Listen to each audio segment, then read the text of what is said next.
The Magic Boat. A little boy named Chang, a name that means honest, lived with his mother and White Cat.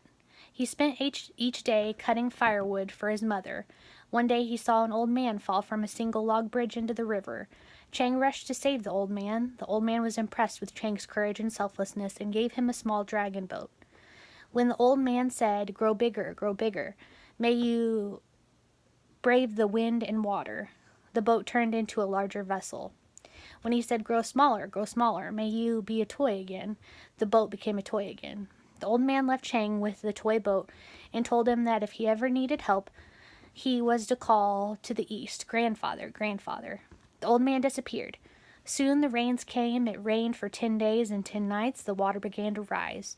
Chang brought out his boat and, speaking the magic words, turned it into a mighty vessel that he, his mother, and cat boarded.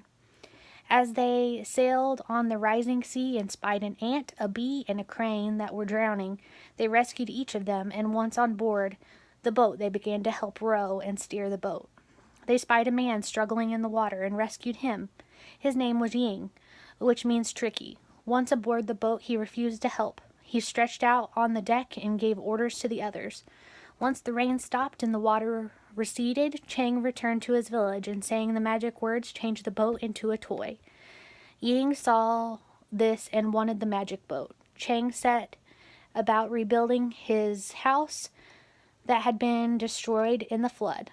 His mother and cat and the other animals they rescued helped Chang. Ying did nothing but gave orders. One day he suggested that Chang give him the magic boat so he could take it to the emperor, who would give them a lot of money for the boat. This money could be used to rebuild the house. Being a trusting person, Chang gave the magic boat to Ying. Time passed and Ying had not returned. Chang went in search of Ying and the boat. He searched for days. One day he heard a large procession coming and the announcement that the Prime Minister was approaching. The Prime Minister was none other than Ying. Chang was furious at Ying for stealing his boat, and Ying was fearful that Chang, knowing he had cheated him, he had Chang arrested. When Chang did not return home, the animals went searching for him. They found him hungry, dirty, and bruised. They returned home with him and restored him to health. They decided to return to the emperor and tell them their story. But first they had to find a way to enter the palace. Word was that the emperor's daughter was ill, and anyone who could cure her would be given one wish. Chang disguised himself as a doctor and went to the palace. Chang was taken before the emperor, seated next to him, and Ying was who recognized Chang and wanted him arrested. The emperor, anxious to find a cure for his daughter, decided to allow Chang an opportunity to cure her. Chang pulled out his little red bag of magic medicine and cured her. The emperor was happy and gave Chang one wish. His wish was for the return of his magic boat. The emperor was reluctant, and Ying, the emperor, decided to trick Chang. If Chang could select the princess from her 7 maids, then when they were all disguised, then he could have the boat.